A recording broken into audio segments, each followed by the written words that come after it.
Sur les bords de Seine, à l'ouest de Paris, la Cité de la Céramique étend ses 24 bâtiments juste au pied du parc de Saint-Cloud.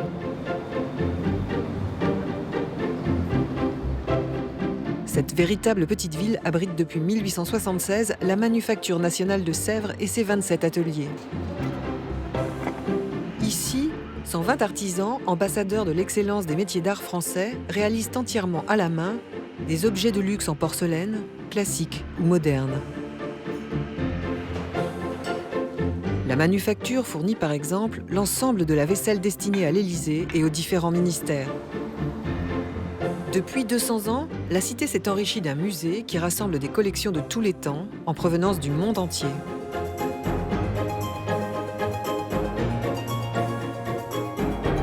Parmi les artistes renommés qui ont donné à la céramique ses lettres de noblesse, il y a Pablo Picasso. Le père du cubisme lui a consacré les 25 dernières années de sa vie. Cette part importante de l'œuvre du maître, estimée à 4000 pièces, est encore méconnue du grand public. Pour réparer cette injustice, le musée de la céramique accueille pour la première fois Picasso, le céramiste de la Méditerranée, et présente plus de 150 œuvres quasi inédites réalisées par l'artiste. Nous avons eu le privilège d'être invités dans les coulisses de l'installation de cette exposition exceptionnelle.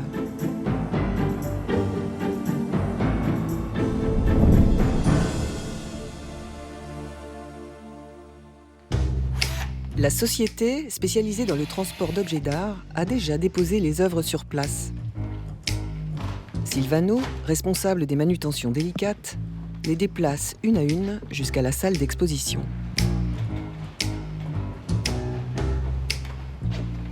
Elles sont rangées dans des caisses sécurisées sur mesure. Chaque pièce est protégée dans sa boîte capitonnée.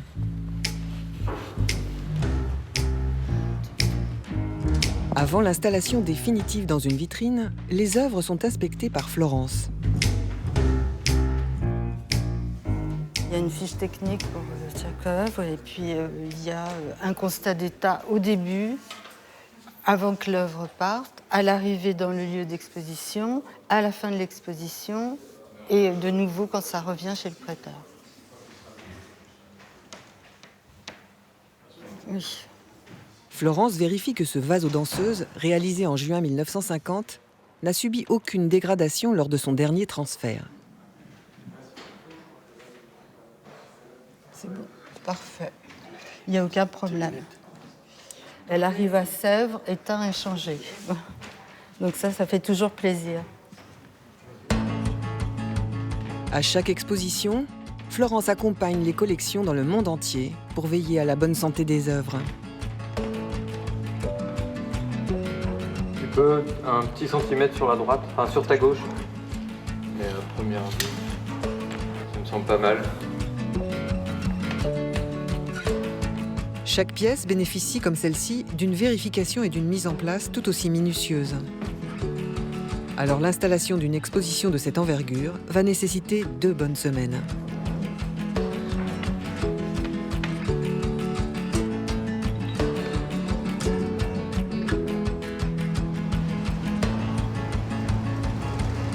Ce matin, Bruno Godichon, l'un des 2 commissaires de l'exposition, rejoint le reste de l'équipe pour finaliser les derniers détails de la scénographie. Salut, regardez tes gants de Mickey. Salut. Pardon, excusez-moi. Vous allez bien? Bonjour. Ouais. Bon, tout se passe bien? Oui. L'une des œuvres maîtresses que le public doit découvrir au bout du parcours est déjà en place. C'est La femme aux cheveux verts, l'une des premières pièces réalisées en céramique par Picasso.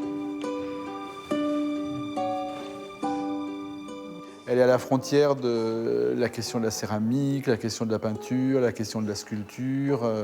On voit aussi au niveau du visage et du corsage la cassure de cuisson, les 2 grandes cassures qui sont consolidées par l'arrière, mais que Picasso ne camoufle pas. C'est-à-dire que l'histoire de la cuisson, les aléas de la cuisson font partie pour lui de l'œuvre. Ça intervient presque au même niveau que la façon dont lui a travaillé la terre. La céramique, selon Picasso, c'est un bric-à-brac d'objets du quotidien, détournés de leur usage initial et décorés selon ses thèmes favoris.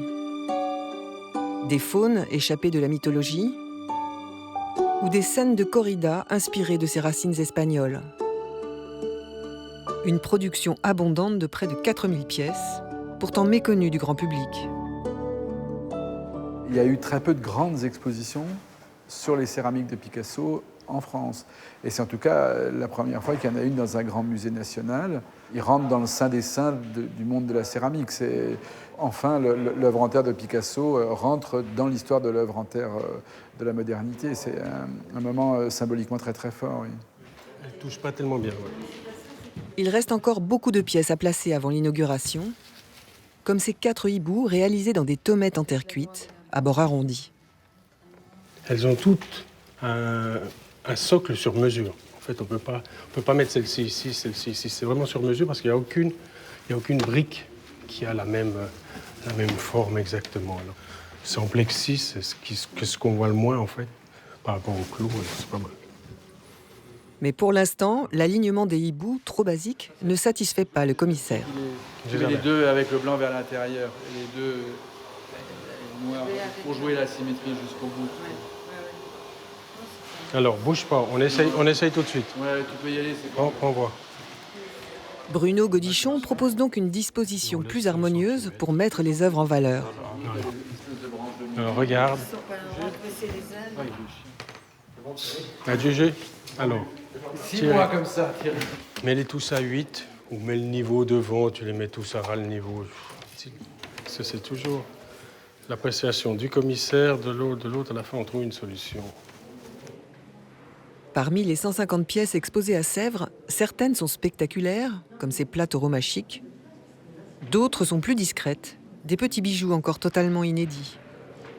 Il y a des œuvres qui touchent, même par leur simplicité. Il y a une très jolie petite plaque dans une vitrine, un berger qui joue de la flûte à côté de son agneau, de sa chèvre, que je trouve vraiment une merveille de sensibilité.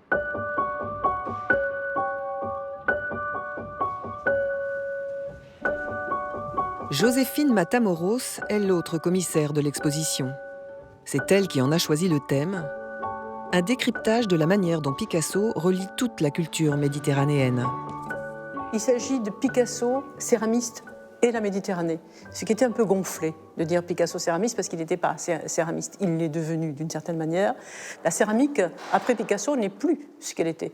Picasso en transforme les codes, c'est-à-dire que les céramiques sont des céramiques transformées, mais également des peintures, également des sculptures, également des gravures. Et on retrouve tout ça dans chaque pièce de céramique, ce qui est exceptionnel.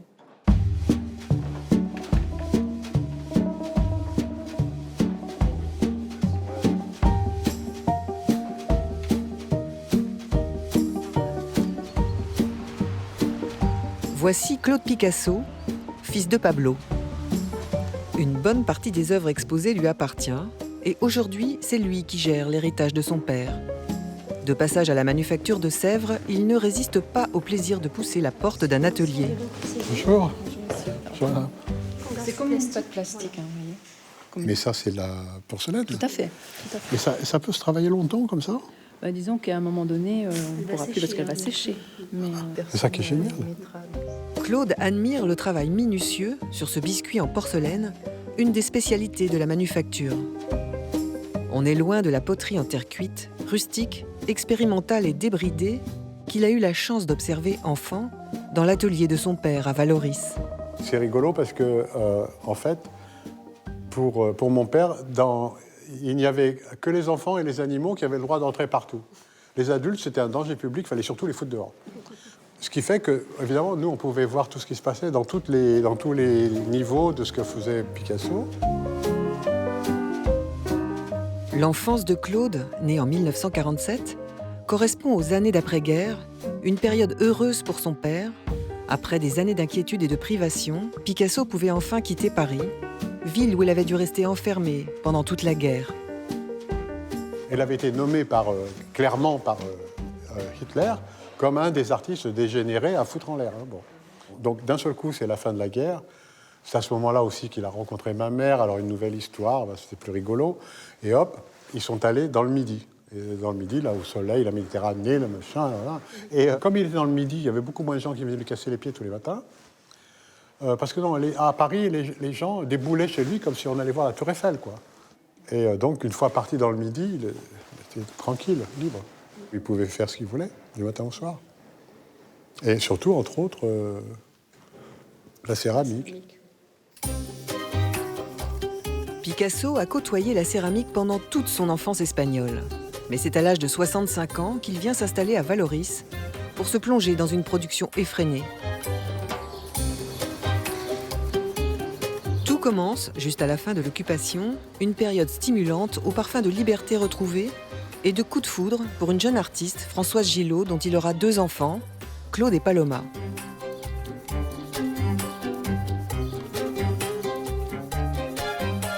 « 40 ans après sa disparition, l'empreinte du maître demeure omniprésente dans les rues de Vallauris, justement surnommée la ville aux 100 potiers. »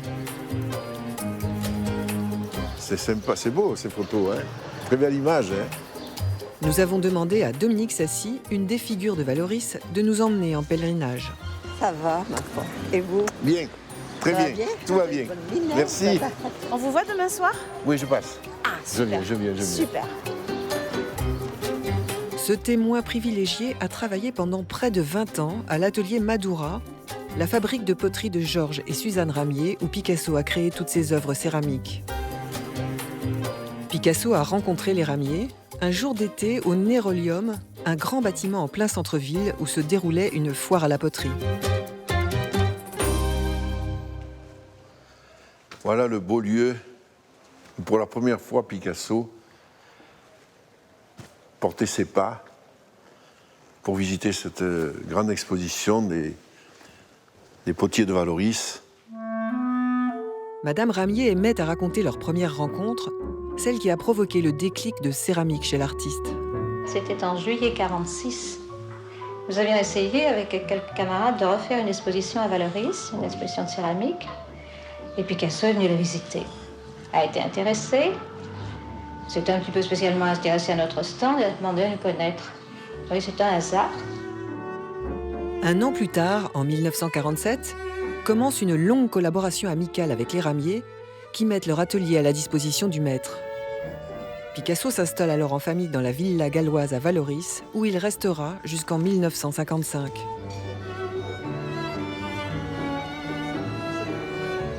Picasso a été bien accueilli à Vallauris. Il a sympathisé avec la population valorienne. Tout le monde aimait Picasso.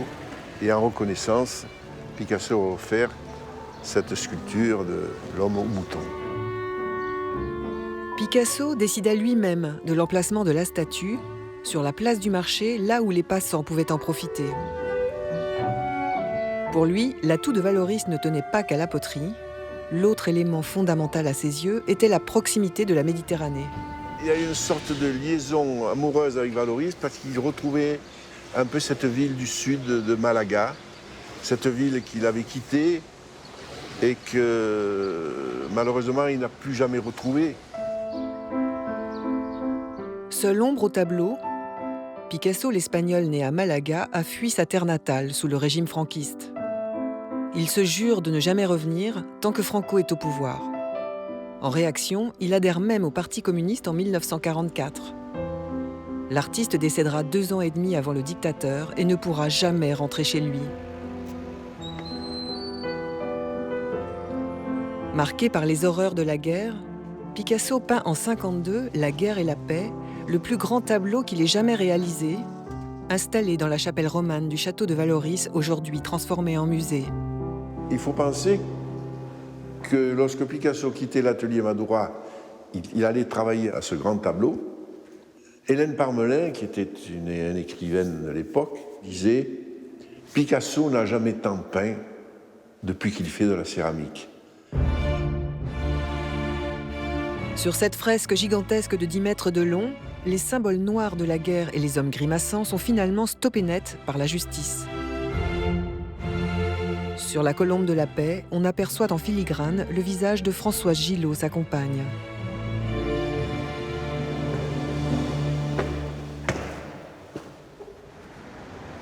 Chez Picasso, l'optimisme reprend toujours le dessus.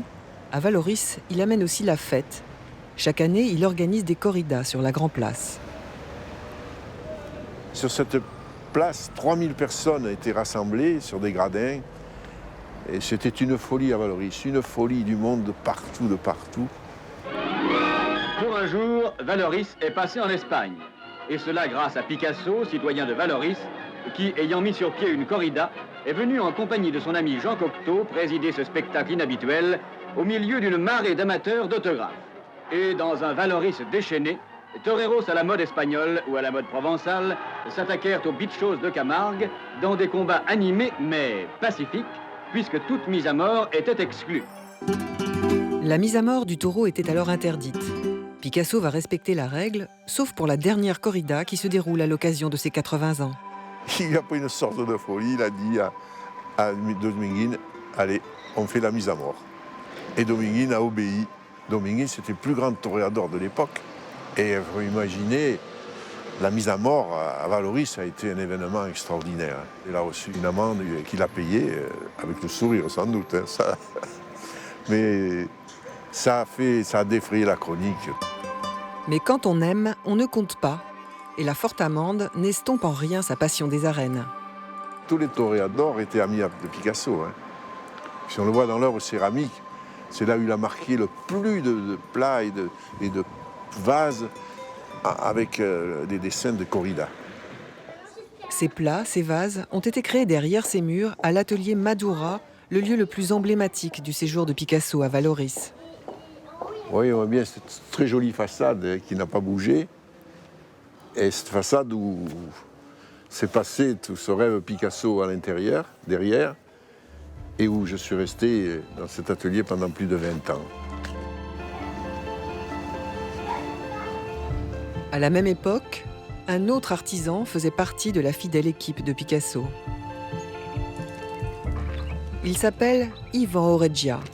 Alors voilà, ici on est dans la cour de la poterie Madura, qui appartenait à Suzanne et Georges Ramier, et à l'endroit où Picasso a fait quasiment toutes ses céramiques.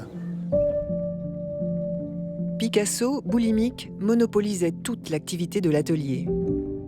Pour dédommager les ramiers, il avait accepté qu'il commercialise des séries limitées éditées à partir de ses pièces. Voici la belle équipe de l'époque, les deux copistes officiels, Sassi et Oreggia, qui peignaient les originaux à l'identique. Et ici, au centre, Jules Agar, le tourneur. Agar, qui a tourné, disons, ses 4500 pièces, eh bien, il tournait des espèces de petites bouteilles très fines, là, et Picasso arrivait, et là, il voyait ça, hop, il tordait le cou à la bouteille, et il pinçait un bec, deux petits coups dessus, et ça faisait une colombe. Il a redonné un souffle, vraiment un souffle à la céramique. Ça il faut le reconnaître. Voici, presque intact, l'atelier où Picasso venait quotidiennement, comme un simple potier parmi les potiers, aimait-il dire. Il restait assis là, tant qu'il n'avait pas fini de décorer la fournée du jour. Mais derrière le travailleur acharné, se cachait aussi un clown, et chez Madura, l'ambiance était détendue. Lorsque Picasso avait terminé une pièce, les deux copistes prenaient le relais et la reproduisaient en série de 10, 20, jusqu'à 500 exemplaires. Vous avez là une pièce que j'adore et que, en plus, je me suis régalé à faire parce que je trouvais que c'était une pièce formidable. J'avais repéré comme Picasso tenait le couteau. À force de le voir faire, je faisais comme lui, je le prenais de la même manière que lui, ce qui me permettait de mieux maîtriser mon trait. Voilà. Parce que si un trait manquait, la pièce était à jeter. Il fallait que ce soit parfait, sinon la pièce ne partait pas à la vente. Pendant 25 ans, jusqu'à la fin de sa vie, Picasso a poursuivi son œuvre en terre cuite. C'est une partie de cette collection qui est actuellement réunie au musée de Sèvres.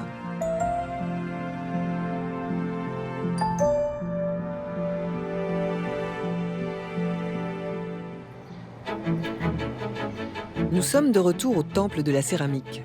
Mais au fait, la céramique, c'est quoi exactement ? Il y a la simple poterie façon Picasso, Mais cela englobe aussi tous les autres objets fabriqués à base de terre cuite au feu, comme le grès, la faïence ou encore le nec plus ultra, la porcelaine. À la manufacture, de nos jours, les ateliers produisent exclusivement cet or blanc. Voici l'atelier du grand coulage, un lieu réservé aux pièces de grande taille. Ce matin, une opération exceptionnelle vient de commencer. Le coulage d'un grand vase de l'artiste Pierre Charpin, une pièce monumentale d'1,40 m de haut. Ce genre de production n'a lieu qu'une fois par mois. Encore ? Reste droit, reste droit. C'est bon. Vu la taille imposante de la pièce, toute l'équipe est mobilisée. Le but, c'est de remplir par la base ce moule en plâtre géant avec de la porcelaine liquide qui est brassée dans ces cuves. On appelle ça de la barbotine. Il faut imaginer la masse qui est à l'intérieur avec la barbotine qui remonte. Elle arrive par le bas et elle monte petit à petit dans le moule. Donc il faut imaginer la pression que ça peut faire à l'intérieur, la masse qui est contenue dans un truc qui est fragile quand même. Hein. Le plâtre, c'est quand même une matière hyper fragile. On va faire monter la barbotine. Hein. Vas-y Marie. Ouais, doucement. 1, 2... Pas trop fort, hein, Marie. Non, doucement. Tu me dis stop au niveau de la Ouais. Ouvre encore un peu. Il nous faut 700 litres de barbotine pour pouvoir remplir le moule. Une fois terminé, le vase pèsera entre 60 et 70 kilos. Marie, bientôt stop. Top, top. Ok. Bon bah c'est fermé, c'est bon. Le moule est plein. Le chrono, c'est bon ? Donc c'est parti. C'est maintenant que le miracle se produit. En 40 minutes, le plâtre du moule absorbe l'eau de la barbotine, laissant peu à peu une couche de porcelaine épaisse de 2 cm se former sur toute la paroi du moule. On vide l'excédent liquide, mais reste prisonnier à l'intérieur du moule l'épaisseur qui constitue le vase. Le reste de la barbotine, quant à lui, repart dans les cuves. Alors là, c'est l'excédent de barbotine. C'est le cœur de la pièce qui est resté liquide qu'on revide dans la cuve pour récupérer cette barbotine qui est encore bonne à l'utilisation en fait. On avait 700 litres pour remplir tout le moule. Avec la prise qui s'est faite, on va avoir peut-être à peu près 600 litres. Donc c'est assez long. Dans le vase, la couche de porcelaine est encore molle. Il faut maintenir une pression d'air constante à l'intérieur pour éviter qu'elle ne s'affaisse dans le moule. Une quarantaine de minutes plus tard, la barbotine a suffisamment séché. Elle est assez consistante pour garder la forme définitive du vase. Les bois, ils ne bougent pas. Hein. L'équipe peut même déjà démouler toute la partie supérieure. L'aspect est beau, il n'y a pas eu de coup de moule quand on a démoulé, donc non, c'est parfait là. Mais à qui sont destinées ces pièces monumentales ? Une élite. Non, je pense que ça va être plutôt des hôtels qui vont certainement, des grands hôtels, acheter des pièces comme ça et les mettre en entrée.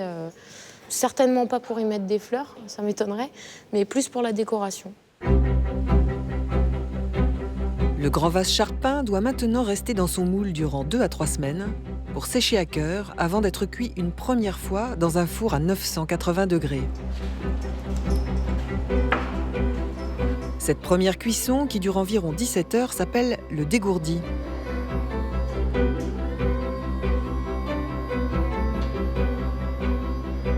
Lorsque les pièces sortent du four, elles sont encore poreuses.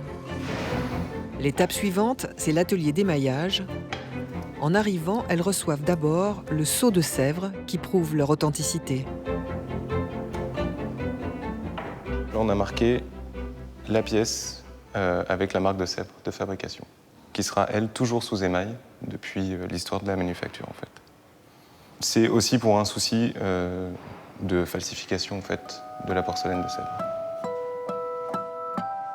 Chaque étape de fabrication est réalisée dans des ateliers spécialisés. La pièce passe d'un artisan à l'autre. Chacun vient apposer sa marque au fur et à mesure des interventions. Toutes ces signatures sont soigneusement consignées elles forment une véritable carte d'identité de l'objet, ce qui permet entre autres de repérer les faux.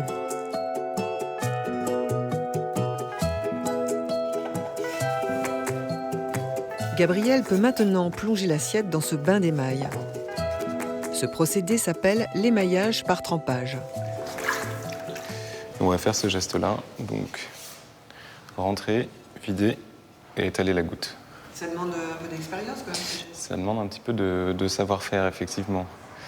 Mais bon, on y arrive, hein. On s'entraîne au-dessus de matelas, voilà. On en laisse beaucoup tomber au début, oui, un petit paquet quand même, mais bon, ça vient avec le temps. Donc je vais mettre mes doigts en dessous du talon, l'immerger, la vider la goutte et l'étaler par la suite. Et là, l'assiette va absorber l'eau. Immédiatement ? Délicatement. Et une fois qu'elle sera bien sèche, on va pouvoir la récupérer et la poser sur une planche. Après 2 jours de séchage, l'assiette passe au four pour la seconde fois.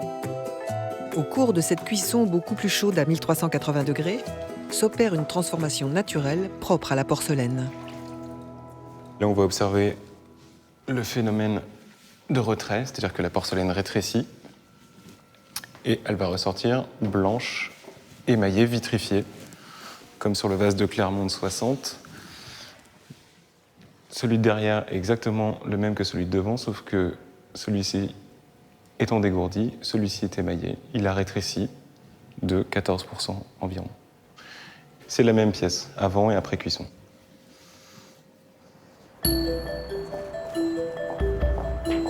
L'une des vocations de la manufacture est de mettre son savoir-faire et ses outils au service des créateurs contemporains. La direction a repéré Marlène Moquet, jeune et talentueuse artiste, et lui a proposé d'entrer en résidence pour 1 an. Marlène vient régulièrement dans cet atelier où elle réalise une œuvre imposante qui rassemble tous les aspects de son univers très personnel, à la fois onirique, enfantin, inquiétant et délirant. Tous les oiseaux vont se diriger vers en fait, le poids des hommes là, qui n'existent plus sur cette planète œuf. Et ces oiseaux vont continuer à vivre comme ça et sortir de la bouche des hommes. En fait, voilà, il n'y a plus d'hommes sur cette planète, mais le chien est en train de redonner la nature aux hommes qui sont en perdition. Une histoire assez compliquée, mais qui heureusement finit bien. En langage de Sèvres, toutes ces miniatures de porcelaine dont Marlène garnit sa pièce, cela s'appelle du pastillage.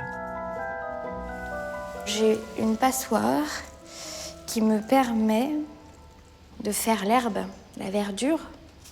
Il y avait un jeu d'enfant quand j'étais petite, on pouvait, avec de la pâte à modeler, on pouvait faire les cheveux de Monsieur Patate. Et ben voilà, c'est le même principe. Artiste peintre à la base, c'est la première fois que Marlène abandonne aussi longtemps ses pinceaux. Tout comme Picasso en son temps, elle s'est laissée happer par la céramique et elle apprécie sa condition de résidente. C'est une autre époque, hein. Le temps s'est arrêté. Je me suis... c'est vrai que travailler ici, pour moi, ça a été génial à tout niveau, puisque je me suis aussi donné l'autorisation de m'arrêter, de me focaliser sur des tout petits détails.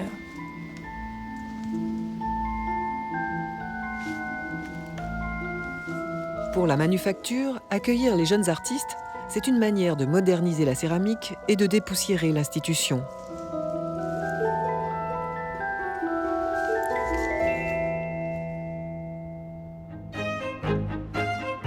Les hauts lieux de la République sont les premiers bénéficiaires de cet art sans arrêt renouvelé. Le ministère de la Culture, par exemple. Au premier étage, les fenêtres de la salle à manger donnent sur les jardins du Palais Royal, une vue agréable pour les convives. Depuis 18 ans, Lionel Garcia est intendant ici. Il a géré les déjeuners et les dîners de 8 ministres successifs. Nous sommes dans la salle à manger privée de la ministre de la Culture et de la Communication, Madame Aurélie Filippetti. Voilà, donc c'est là où on est en train de dresser une table avec plusieurs services de Sèvres. Donc voilà, là c'est une table de 4 couverts. Il y a un déjeuner à midi, là, donc Madame la ministre reçoit. C'est vraiment privé. Enfin voilà, on est un peu dans les appartements. Les repas sont exclusivement servis dans des assiettes fournies par la manufacture de Sèvres. Il y a les services classiques, mais aussi ceux qui sont dessinés par des artistes contemporains. On a ce service-là donc de Fabrice Hibert, qui a été réalisé pour M. Donnedieu de Vabre. On a 3 séries d'assiettes en fait. C'est très contemporain. Alors on en a un beaucoup plus ancien. Donc celui-ci.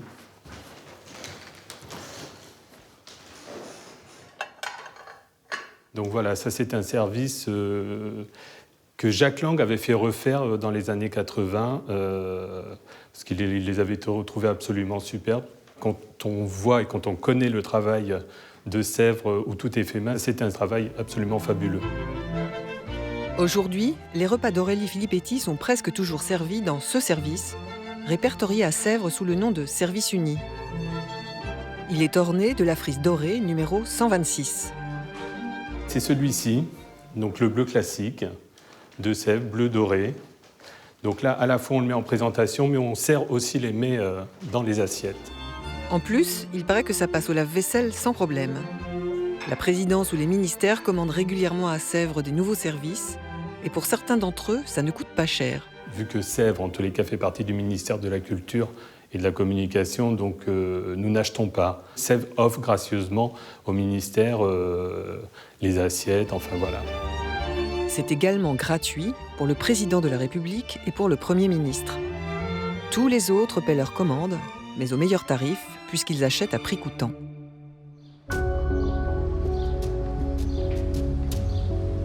Fournir la vaisselle des corps d'État fait depuis toujours partie des missions de Sèvres.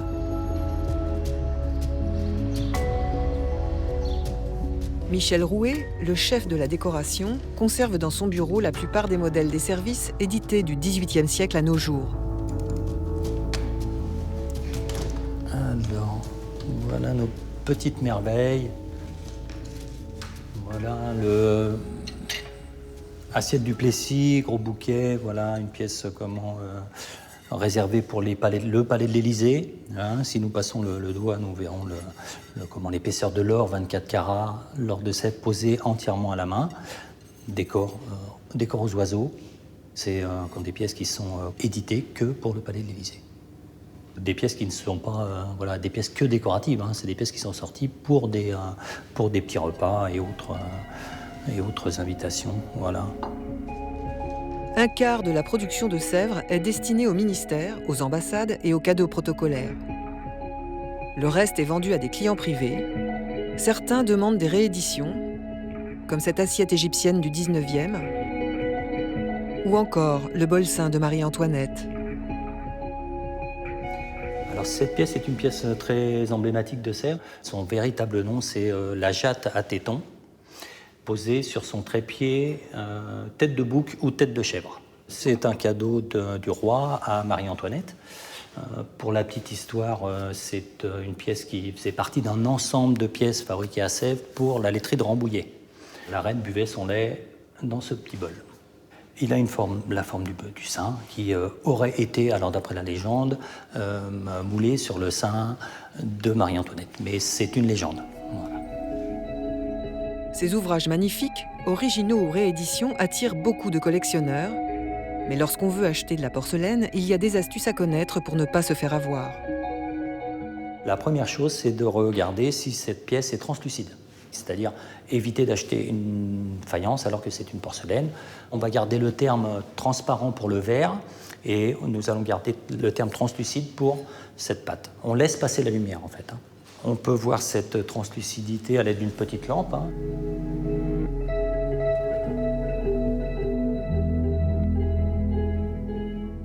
Et ce n'est pas tout, Michel nous dévoile un autre test infaillible.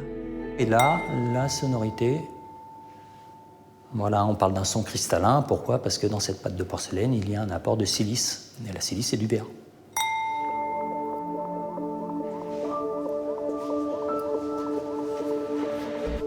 Dans le couloir, il nous attire vers un coffre-fort soigneusement fermé à clé qui renferme de véritables trésors. Alors ici, nous avons la fameuse la fameuse poudre d'or et quelques pièces du musée qui sont... Alors la poudre d'or, voilà, ici 50 grammes d'or.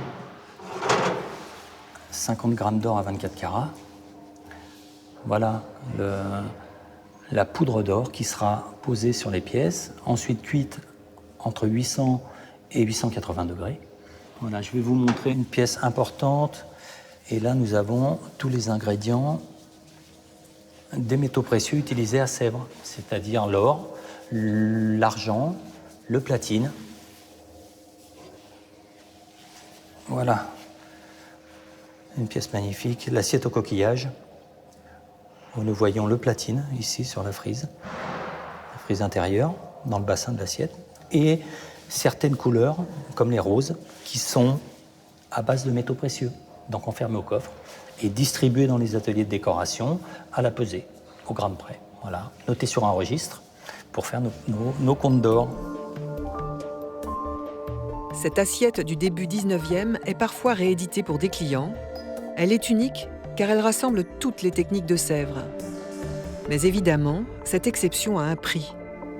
Pour une pièce de ce type, là, on avoisine entre 12 000 et 15 000 euros.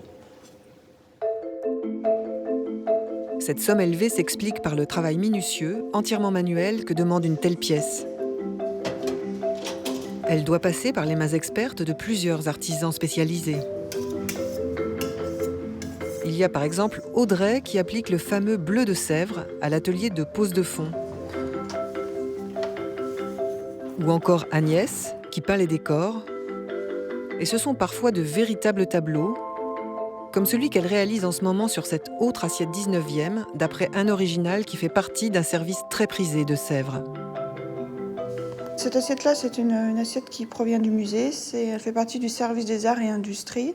Et elle représente un atelier, c'est l'atelier de la fabrication des glaces. Un original que nous a confié le musée. Et on travaille très souvent avec les originaux du musée. La copie est commandée par un couple de collectionneurs fortunés. Agnès mettra 2 semaines pour en achever le décor. Quant aux acheteurs, ils devront patienter bien plus longtemps avant de pouvoir la récupérer. De la fabrication au stade de la pâte jusqu'à sa livraison, c'est-à-dire la pièce finie avec son éclat d'or, il faut compter 6 mois. Ils devront se montrer d'autant plus patients qu'ils en ont commandé 12. Mais ils n'ont pas d'autre choix s'ils veulent profiter de l'artisanat d'excellence de la manufacture. La technique, elle est transmise ici et il n'y a aucune école qui forme à ce niveau de rendu de qualité de décor.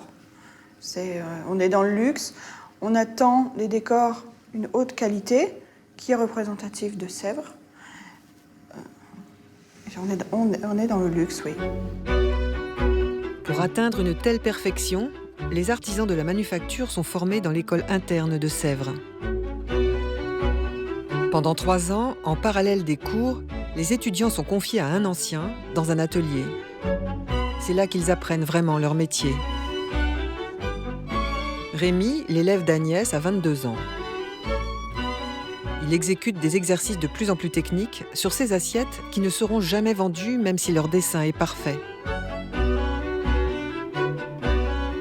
En fait, je dessine depuis, on va dire, depuis mon enfance.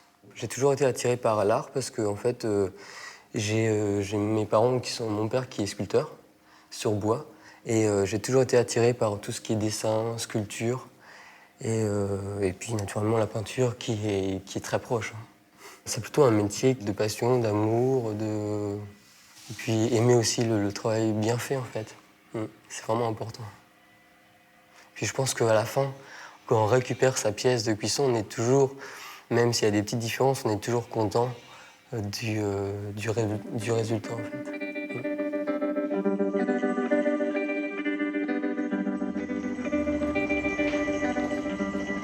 À Sèvres, tout est méthodiquement archivé depuis les débuts de la manufacture. Les couleurs, fabriquées au laboratoire à base d'oxyde métallique. Les 22 000 dessins à l'origine de la création des pièces.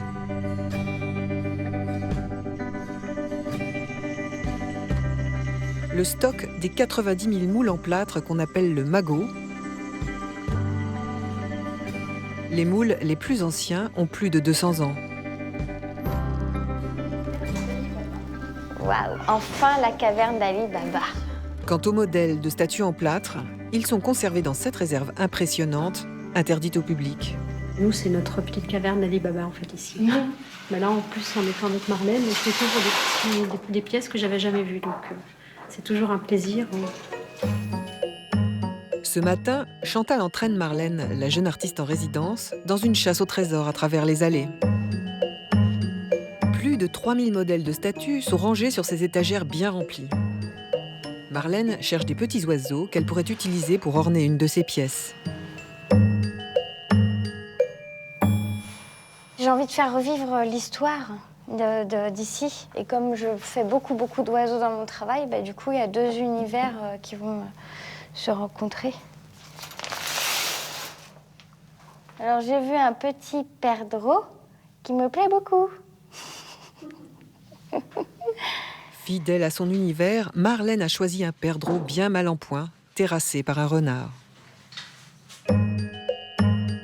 Un peu plus loin, on découvre quelques bizarreries historiques, des mauvais souvenirs hérités de la dernière guerre mondiale. Voilà, alors de temps en temps, nous avons des surprises dans les modèles. Voilà, nous pouvons découvrir toute une petite série de bustes de Pétain, maréchal Pétain. À cette époque, pendant qu'on éditait des bustes de Pétain, on détruisait d'autres objets jugés subversifs. Il y a eu beaucoup de destruction de modèles qui ne correspondaient plus à l'éthique, évidemment, du gouvernement. On les cache. De son côté, Marlène se sent comme une enfant dans un magasin de jouets. Et tu veux un 307 ? Oui, j'aimerais bien un 307. Ça, c'est sublime. Un signe dans les roseaux. Ouais. Sublime. Très belle pièce. Ah ouais. Purement 18e. Bon, alors, je suis fan du 18e.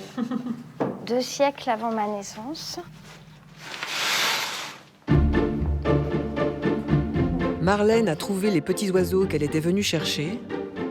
C'est l'un des privilèges de son statut de résidente. Elle profite de toutes les richesses offertes par la manufacture. L'une des plus prestigieuses est nichée dans cet atelier où l'on pose les frises d'or qui ornent certaines pièces.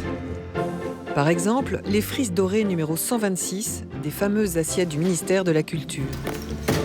Jean-Philippe concocte d'abord une pâte noire avec de la suie qui renferme aussi le précieux métal. Il y a 2 tiers d'or 24 carats, broyé en poudre, très fine.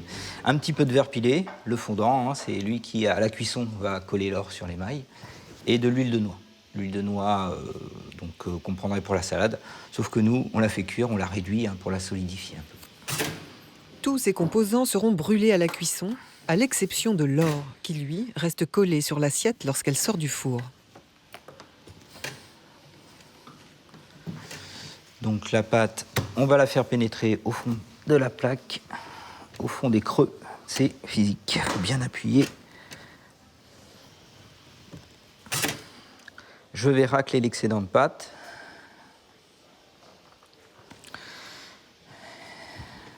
C'est l'œil qui va arrêter le geste.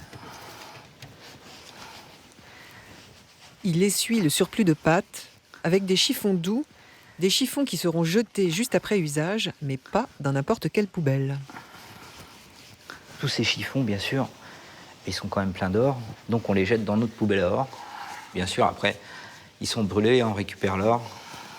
Dans les grosses années, on peut aller jusqu'à 2-3 kilos d'or. À Sèvres, l'or est toujours récupéré, y compris sur les pièces cassées ou ébréchées que sont tenus de renvoyer les ministères. Donc passage sous presse.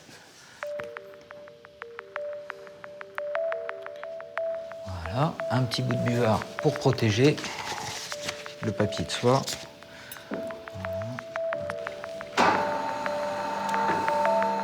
Sous la forte pression, l'encre chargée en or vient imprimer le motif sur le papier de soie. Et voilà le tirage. La frise est maintenant prête à être posée sur le bord de cette assiette. C'est Isabelle, la décalqueuse, qui va l'appliquer comme à décalcomanie. Sauf que c'est plus complexe, car les raccords entre deux bandelettes sont millimétrés. Voilà. Là, j'enlève le papier. Je mets un peu de poudre là, pour pouvoir voir, pour faire mon raccord, quoi. C'est de la poudre d'or, 24 carats.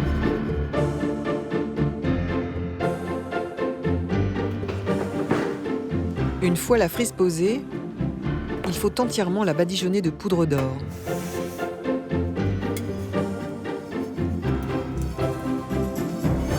Quelques coups de pinceau plus tard, l'assiette du ministère est cette fois prête pour la cuisson.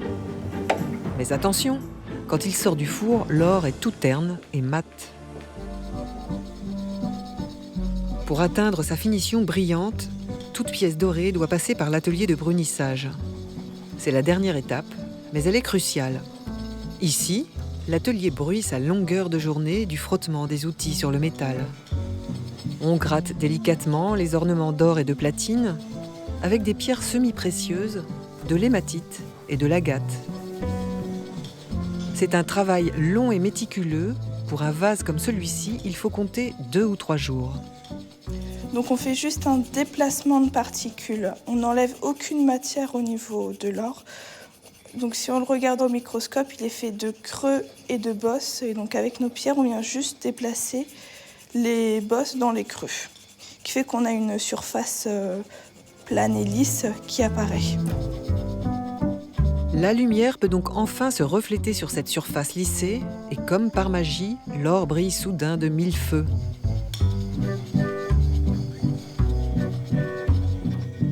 Christelle s'affaire à donner tout son éclat à l'une des assiettes du service des arts et des industries, de la série commandée par le couple de collectionneurs. Ces assiettes sont du 19e siècle et donc elles n'avaient jamais été rééditées. Donc ça a été une prouesse pour retrouver toutes les techniques de travail de l'époque. Et donc on a réussi à leur réaliser en fait toutes ces assiettes. Donc on leur livre 4 assiettes par an. 2 assiettes en juin et 2 assiettes en décembre. Et on arrive en fait à la fin de leur commande de 12 assiettes. Christelle s'est particulièrement investie sur ce service d'exception destiné à des clients richissimes. Ce sont des gens absolument charmants et ils sont venus plusieurs fois voir leur travail en cours. Et donc quand on a un visage par rapport à un travail, c'est vraiment très intéressant. C'est vrai que je leur ai dit que j'allais trouver plaisir encore plus à travailler sur leurs assiettes parce que j'ai discuté avec eux, en fait. Le plaisir du travail bien fait n'empêche pas la pression de monter, car après des mois de labeur, le brunissage est l'ultime intervention sur les pièces avant leur départ pour la vente. On a la responsabilité de tout ce qui s'est passé depuis des mois, en fait. Le travail des peintres, le travail de l'or, le travail même du tourneur. Et en fait, on a encore une plus grande responsabilité parce que c'est vraiment le dernier atelier. Donc on n'a aucun droit à l'erreur sur ce genre de pièces.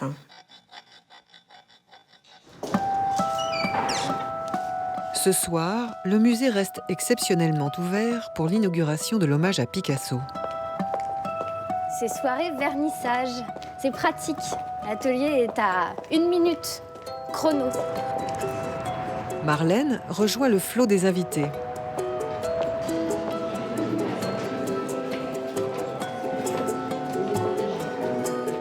Sous les regards de ceux qui ont préparé l'exposition avec passion, 850 personnes explorent les allées pour admirer ces œuvres en majorité inédites.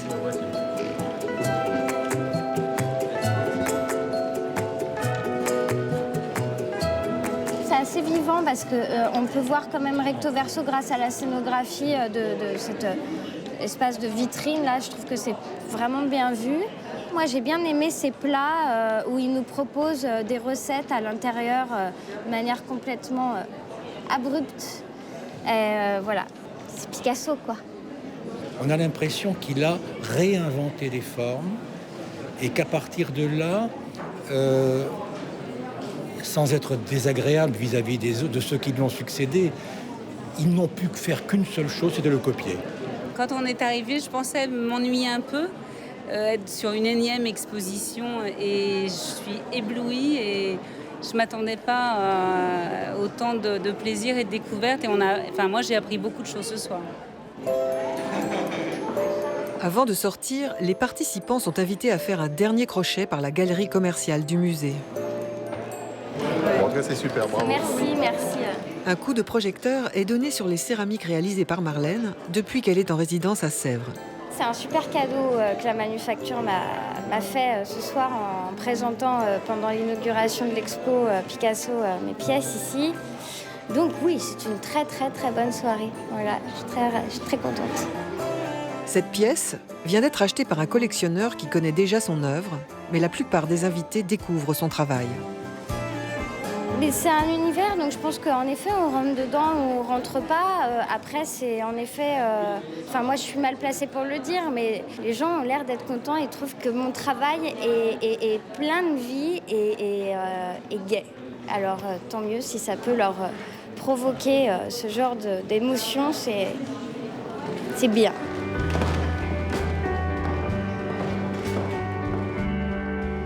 Picasso, en cassant tous les codes du genre, a ouvert la voie pour la relève et sans doute inspiré des vocations. Et les jeunes artistes, qui comme Marlène Moquet restent aujourd'hui fascinés par cet art vieux comme le monde, peuvent s'appuyer sur des techniques et des savoir-faire perpétués ici, à la Cité de la Céramique, par les meilleurs ambassadeurs des métiers d'art français.